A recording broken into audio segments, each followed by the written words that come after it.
Salute to our farmers, to our youngsters, to the Gen Z, and to the MSME and the people who are working hard for this country.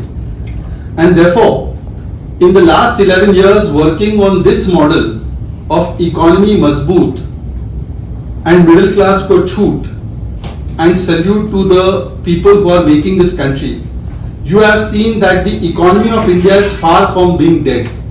The economy is live and kicking. It is another thing that some people's political careers are dead. So because their political career is dead, they think that the economy is dead. But in the last 11 years, under the stewardship of the Prime Minister and Finance Minister Nirmala Sitharaman ji, the economy has gone from a fragile 11th position to 4th position. We are the fastest growing large economy in the world. Just now we have registered 7.8% GDP growth. We have one of the lowest inflation rates in the world. In fact, the inflation in August was about 2% CPI, from double-digit inflation to now at an all-time low. The NPAs are at an all-time low, from a time when there were bad loans given to all kinds of shady people to now lowest NPAs in the country. We have the highest foreign exchange reserves. In fact, just today and yesterday, our foreign exchange reserves have touched a whopping $703 billion. We have the highest exports in excess of $800 billion. We have the highest FDI in this country. We have the highest manufacturing PMI in last 17 years. Our credit rating has been upgraded by S&P just recently for the first time in 18 years. And we have had record additions in EPFO, Employment Provident Fund Organization, EPFO data. And our unemployment rate is at an all-time low as well. And therefore, you can see that 25 crore people have been lifted out of poverty in the last 10-11 years. And even income inequality is at its all-time lowest as per the World Bank. India is the fourth most equal country. This is what we have achieved in the last 11 years. And therefore you can see that even though some people who believe not in Gen Z but in Gen D, Gen Darbari, they were speaking about Gen Z. But just yesterday from the place where I come from, Delhi, in the Dusu elections, Gen Z has given a befitting response to such Gen Darbaris and Gen E, Gen entitlement. They have given a befitting response, and the ABVP has won 3 out of 4 seats. Actually, the 4th person also, just like Revant Reddy, having original ABVP connection only. So, in a way, all 4 seats have been won by ABVP ideology, and this shows that the Gen Z of this country is also with Prime Minister Modi, and with this entitled Rahul Gandhi, there is only Gen Darbari, Mr. Sam Pitroda, whose undying love for Pakistan continues to prevail. Now friends, it is unfortunate that even as India is growing leaps and bounds, Karnataka is being put under the huge financial and economic burden and strain. And we will come to that also. But let me please tell you that in the last 10-11 years, after building huge infrastructure, building metro rail for the middle class, enhancing public transport, giving an income tax relief of up to 12 lakh rupees to the middle class, getting house loan and education loan rates down, and keeping inflation at an all-time low, Prime Minister Narendra Modi's government, led by the very able Finance Minister Nirmala Sitharaman ji, a daughter of this part of the country, they have given a Diwali gift to the people of India even before the arrival of Diwali. Come 22nd of September, that is just 2 days from now, on the first day of Navratra, or as we celebrate Dasara, you will find that the country will have a new next-gen GST reforms kicking in. And these GST next-gen reforms, GST 2.2 as it's being called in the media, has 2 objectives. One, to give huge relief to the middle class and to various sections of society by rationalizing the rates, by reducing the rates of many of the goods And secondly, to make the entire taxation structure a very simple structure. And therefore it would not be wrong for me to say that this GST 2.0 in every sense of the word is not some Gabbar Singh tax as some people might want to call it, but it is a good and simple tax. And after GST 2.0, it has become gross savings and taxation low. The GST now means gross savings for the people and taxation low for the people. It has become a simplified tax. Earlier, as you would be aware, we were having multiple VAT, multiple state taxes across the country before GST was introduced in 2017. Once GST was introduced in 2017, 8 years ago, we had 4 tax slabs at that point of time when originally GST was implemented in this country. 5%, 12%, 18% and 28%. Now from 22nd of September, that is the first day of Navratra, there will not be 4 tax slabs, but there will be only 2 tax slabs. There will be only 2 slabs. One will be of 5% and the other will be of 18%. 99% of the items which were in the 12% bracket are now going to shift to the 5% bracket. So all those items have become cheaper.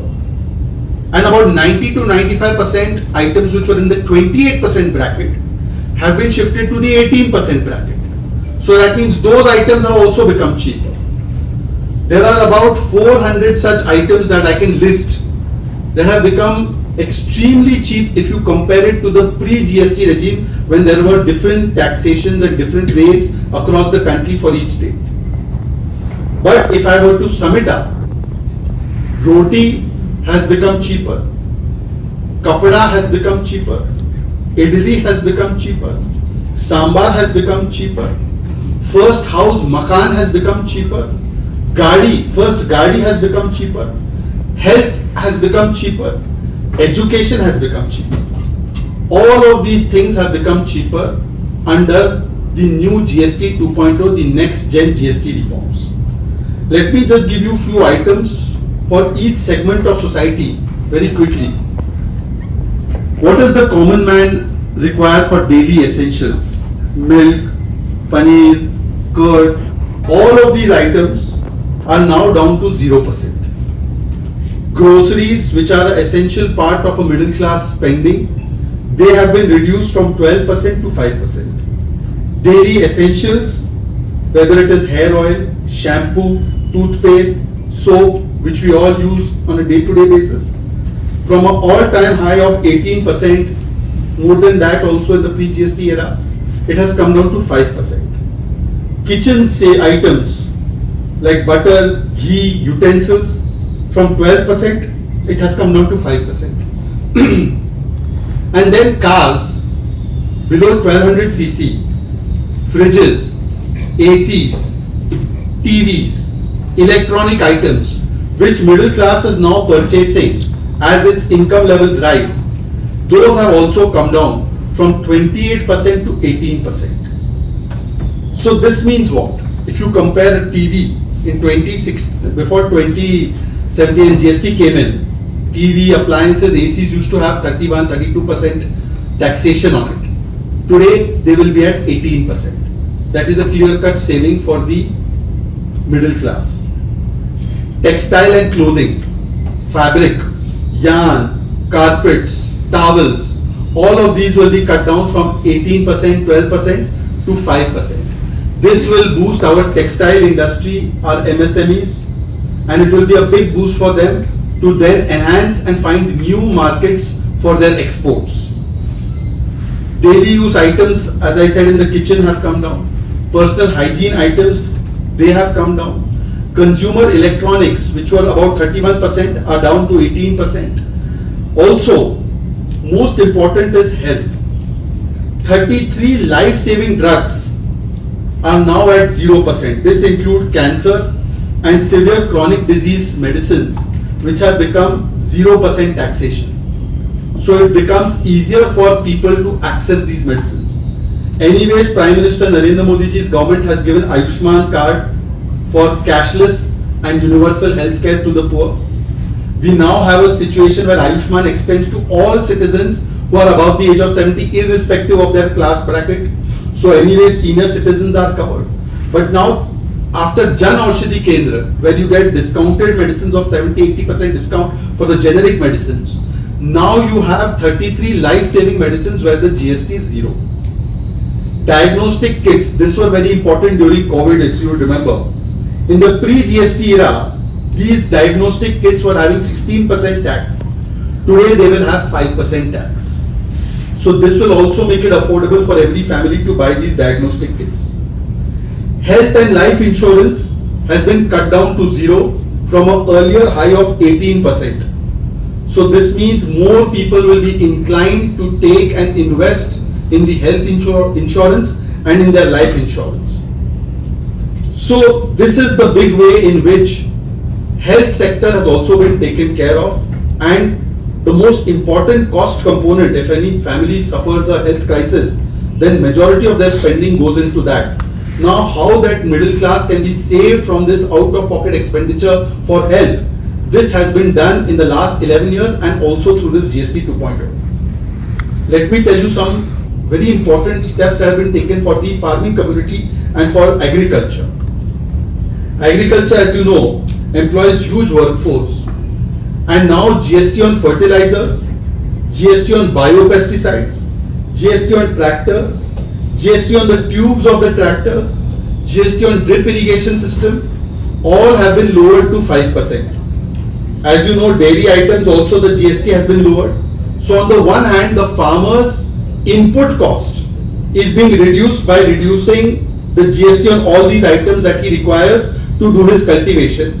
And on the other hand, the products that he sells, GST is being reduced on that so that the consumer also has the benefit and the demand for these products grow. The net impact of this will be that farmers' incomes will rise. Already Prime Minister, I think, is giving almost 55 to 60 lakh farmers in state of Karnataka Kisan Samman Nidhi. Others can also get if the state government cooperates more, but anyways, 55 lakh Kisan are getting the Kisan Samman Nidhi, and across the country you are seeing how farmers are being empowered, whether it is the implementation of the Swaminathan report, or whether it is ENAM, or whether it is increasing the agriculture budget from 25,000 crores to 1,25,000 crores, or whether it is through GST 2.0. It is very shameful, however, that in Karnataka, I was just reading that in the last 1 year, ever since this loot, jhoot and phoot Sarkar has come to power, almost 980 farmers have been forced to die by suicide. And instead of having any kind of remorse, instead of having any kind of samvedana or having any kind of feeling for the farmers, you have arrogant ministers in this government who say that farmers are doing suicide for the extra compensation money. And such ministers are very close to the top leadership like Rahul Gandhi. Therefore, they face no consequences for such statements. This is the height of insensitivity towards the common man and towards the Kisan. So, as you can see that how farming community has also been helped in a very big way. So, whether it is Mahila, whether it is Aam Aadmi, whether it is Yuva, because even the items of education, the books, diaries, notepads, pens, their GST has been lowered. All of these cumulative impact can show that GST 2.0 is a Diwali gift that has come before Diwali. Let me just give you some few things of comparison so you know what kind of shift has taken place in the last 11 years. I said buying your first house will become cheaper. Why it will become cheaper? Because cement and paints, which were taxed at 30% during UPA regime, today will have GST of only 18%. This means that the cost for the real estate developer or the construction person is going to come down, and naturally that will be passed on to the person buying the house. The rates of the buying of the house will also come down. So from 30% to now to 18%. Cosmetics 30%, now it is down to 5%. Footwear was at 18%, now down to 5%. Very important thing next, sanitary pads and This government has been focused on women's health. It has been focused on empowerment of women, whether it is the Beti Bachao Abhiyan, whether it is the parliament law that we have passed for reservation for women, whether it is permanent commission for women in armed forces, whether it is the toilet scheme by which toilets have been built in every household, thereby ensuring dignity of the woman, ensuring safety of the woman, whether it is Nal Se Jal Yojana, ensuring that tap water connection comes to the household, and the woman who's more often than not forced to go and collect the pail of water can now get the water at the convenience of her home, so time can be spent on education. This kind of steps have been taken, but now sanitary pads also from 13% taxation rate are down to just 0% taxation. Detergent, toothpaste, shampoo, coffee, all of this is down from 30 to 5%. As I said, sweets are also down from 18 to 5%. Fertilizers also down. So every segment of society has been touched by these GST next gen reforms. For my brothers and sisters in Karnataka, let me tell them, I'm very proud because I'm an avid idli consumer myself. Idli batter and sambar premix is also going to get cheaper. Instant idli, for people like me, we cannot I cannot cook it, so I have to use instant idli. That is also going to get cheaper. Karnataka is known for its lovely handicrafts, and all these handicrafts are now going to attract lower GST. So therefore this will boost and support our artisans. So whether they are from Mysuru, whether it's from Hubli, whether it's from Bengaluru, whether it is the Channapatna toys, whether it's the Bidri ware, all of these are going to attract from 18 or 12% GST to now just 5% GST. So the handicraft sector, which employs almost 2 lakh artisans in Karnataka, the rich tradition of Karnataka will get a boost, and it will also be affordable for the consumers. Consumer savings by this entire GST 2.0 is going to be in the range of about 7 to 10%. The entire economy is going to benefit because by this kind of savings, the consumption is going to be pushed higher, and there's going to be a new consumption of almost 2 lakh crore to 3 lakh crore going to be created in the economy. And this will set in motion the virtuous cycle, which many economists, some are sitting on the panel, they will understand that when you leave more money in people's hands, then they are purchasing more. When you purchase more, the demand is more, then there is more production needs more jobs, and more jobs means that there is a wider tax net or a wider base to collect taxes. So it will benefit ultimately even the state and the central government because the consumption will increase, and we are seeing how our GST collections progressively have been rising. So this is going to be a win-win situation for everybody, and particularly for the MSMEs there is a huge benefit because apart from the rationalization of the rates, the inverted tax structure, duty structure has also been corrected. There is a classification of issues in a more in a more acceptable way, so that there is no confusion that which item will go where. There is a stability and a predictability of what rates will apply now to various items. There is a ease of living also because registration has become more easier. It is tech based, it is time bound, and it is also making it easier, the entire system, to process the claims that you have that you need to get back, so your liquidity issues will be solved. So faster refunds will be possible through quicker processing.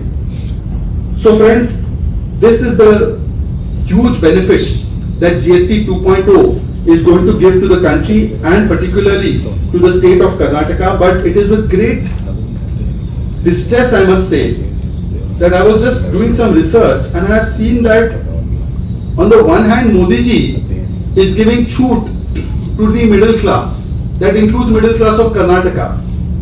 But on the other hand, this Khatakat model where Rahul Gandhi ji and his ilk had promised free everything, free ye denge, free wo denge, free ye denge, free wo denge, but nothing is free.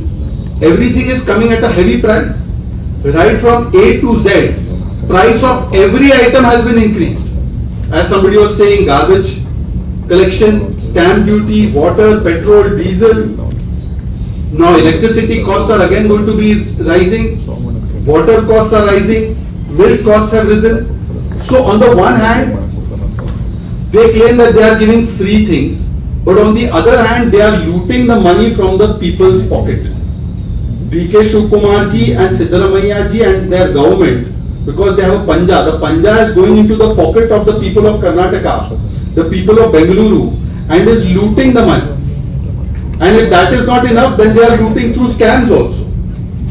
And if you have Olympic sport for corruption, then Karnataka Congress will win the gold medal. Every second, third day there is a new scam that unearths. Now there is Muda scam, then they have looted tribal community in Valmiki scam, then they have done liquor scam, then they have done housing scam, and housing scam has not been told by BJP people, it has been said by the same MLA who is now blue-eyed boy of Rahul Gandhi. Same MLA, he has said on the phone call कि मैं बोल दूंगा तो पूरी सरकार हिल जाएगी. So this expose is coming from their government only. Then we have land allotment scam, and Waqf, which has looted land of many farmers. Even Waqf land has been looted by some of the ministers and some of the leaders of Congress. So see, Waqf has tendency of encroaching land, but who can loot Waqf land? That is Congress party leaders. So they are having gold medal when it comes to doing corruption and scam. Therefore, INC does not mean Indian National Congress. It means I need corruption. We have also seen that despite looting the Karnataka people and Bengaluru people with such high prices, the only thing that they get in return are potholes. It is a pothole government also, because whatever you put in the pot, people of Bengaluru and Karnataka are putting money in the pot, and there is one hole. That hole has been created by Congress, and they see that money is going to perhaps some leaders in Delhi. So there is a pothole form of government where everything put in the pot is going via hole to the Congress leadership. And then there is pothole on the roads. Now after this, the next program that I am going for, all my leaders advise me that you take Namma Metro and you go, unless you want first-hand experience of pothole. And 22nd September has not come, so my medical insurance, etc. GST is not reduced till now. It will reduce from 22nd. So I can take the pothole road after that. But every day I open social media or I watch certain channels, every day there is selfie with pothole. Prime Minister said, do selfie with daughter.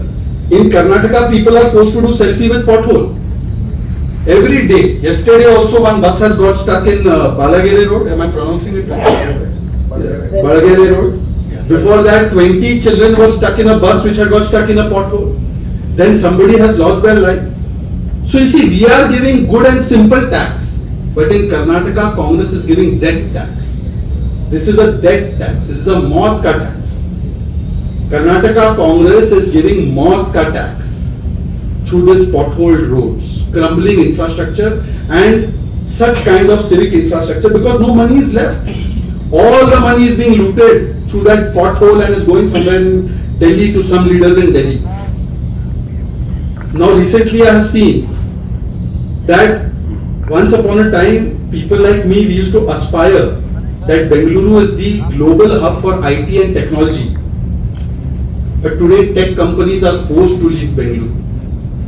One company, Blackbuck, has said that they are leaving the ORR area because of the pathetic condition of roads, but not just pathetic condition of roads, because of the lowest intent to solve the problem. We are seeing every day the tweets and the statements of people like Mohandas Pai and Kiran Majumdar-Shaw also. And I was seeing that our state president has put out some very interesting data.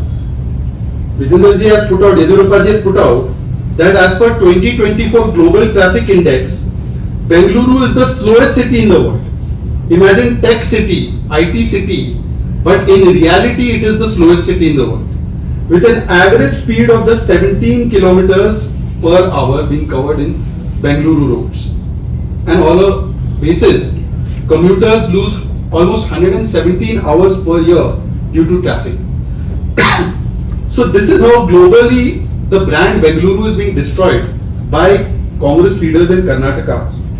And when they are asked that, sir, why waterlogging is taking place in the flyover, why potholes are there, people are losing their lives, why Blackbuck company is leaving, very arrogantly the Deputy Chief Minister says that we will not be threatened and we will not be blackmailed. See, the problem is that for the Congress party, the only black buck is the buck they are making through looting of Karnataka. So they don't care about black buck company. They care about only their black buck. मेरा black buck आना चाहिए. बाकी Karnataka and Bengaluru, they don't care. They only care about their black buck. They don't care about black buck which is giving employment to the people of Karnataka. And Mr. Shivkumar once said that even God cannot fix these potholes. So this is the level of seriousness with which they are treating Karnataka and Bengaluru in particular. Also, friends, lastly, this entire situation is arising because of the constant infighting that is taking place in Karnataka Congress. We have seen how this tukade model of governance had led to a lot of turmoil in state of Rajasthan when the Congress was in Rajasthan. One minister, Sachin Pilot, used to sit on dharna against other Chief Minister Ashok Gehlot. Now when I look at Karnataka, I find that the Pilot-Gehlot model has been applied here. Every day, one minister makes a statement about the chief minister that this chief minister is moving and deputy chief minister is taking over. Then second day somebody else makes another statement. So because they are only interested in fight for chair, INC meaning I need corruption and I need chair. Because of this fight for chair, they don't care about the infrastructure, they don't care about civic mess, they don't care about crumbling law and order, they don't care about rising debt of Karnataka, they don't care about farmer suicides, they don't care about price rise, all they care about is sakta, sakta, sakta. And this is what I call as the chori of people's rights. Rahul Gandhi ji is doing PowerPoint press conference and talking about vote chori. Rahul Gandhi ji, when he picked up case of Karnataka Assembly, Anand Assembly, obviously there is logic chori and there is truth chori. But perhaps he should have also seen that in Karnataka High Court itself, one of their MLAs, Congress MLA Nanjegowda's election has been invalidated. That is the real vote chori. So those who are indulging in Mahachori are labeling others as chor, and that too without any facts. The entire facts of the Anand case also, if you remember, after the so-called hydrogen bomb of Rahul Gandhi was exploded, it was less of hydrogen bomb and it was more of self-detonation. It was a bomb that exploded on himself. Because if you see in the morning Rahul Gandhi at 11 o'clock, when he said in the press conference, he said 6,018 votes have been deleted. बोल गए राहुल जी, बोल दिया तो बोल दिया, हुआ तो हुआ, as per Sam Pitroda. But by evening they realized that none of the votes had been deleted. Those votes are very much there. In fact, many of those votes were casted in the 2023 election. And it has been reported widely. None of the votes were deleted.